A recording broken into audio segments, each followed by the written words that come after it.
Hundreds of thousands of deaths in the United States every year are attributed to obesity. Now, overtaking smoking is perhaps the main preventable cause of illness and premature death. In particular, excess body fatness is an important cause of most cancers, according to a meta-analysis of studies done to date. For some cancers, about half of cases may be attributable to just being overweight or obese. What's the connection, though? Why do individuals who are obese have increased cancer risk? To answer this question, we must consider the biochemical consequences of obesity, like IGF-1. Insulin-like growth factor 1 is a cancer-promoting growth hormone associated with a variety of common cancers in adults, as well as children. Kids who got cancer had about 4 times the levels of IGF-1 circulating in their bloodstream, whereas people growing up with abnormally low levels of IGF-1 don't seem to get cancer at all, 0 cases out of 300 people. I've talked about this cancer-proofing mutation. The role of animal protein intake plays in boosting IGF-1 production from our liver, which may explain plant-based protection from cancer, and how plant-based one has to eat. But our liver is not the only tissue that produces IGF-1. Fat cells produce IGF-1 too.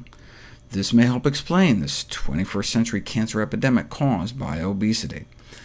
So, of course, drug companies have come up with a variety of IGF-1 blocking chemo agents, with cute names like figatumumab, but with not-so-cute side effects, such as early fatal toxicities. So perhaps better to lower IGF-1 the natural way by eating a plant-based diet, as vegan women and men have lower IGF-1 levels. Maybe, though, it's just because they're so skinny. The only dietary group that comes close to the recommended BMI of 21 to 23 were those eating strictly plant-based diets. So maybe it's the weight loss that did it. Maybe we can eat whatever we want as long as we're skinny enough. To put that to the test, we'd have to find a group of people that eat meat but are still as slim as vegans, long-distance endurance runners, running an average of 48 miles a week for 21 years. If you run 50,000 miles, you too can maintain a BMI of even a raw vegan. So what did they find?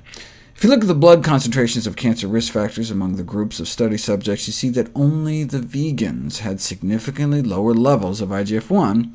That makes sense, given the role animal protein plays in boosting IGF-1 levels. But the vegan group didn't just eat less animal protein, they ate fewer calories, and in rodents at least, caloric restriction alone reduces IGF-1 levels. So, OK, maybe low IGF-1 levels among vegans isn't due to their slim figures, but maybe the drop in IGF-1 in vegans is effectively due to their unintentional caloric restriction.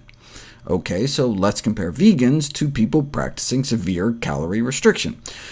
They recruited vegans from the St. Louis Vegetarian Society and went to the Calorie Restriction Society to find folks practicing severe calorie restriction. What did they find? Only the vegan group got a significant drop in IGF-1.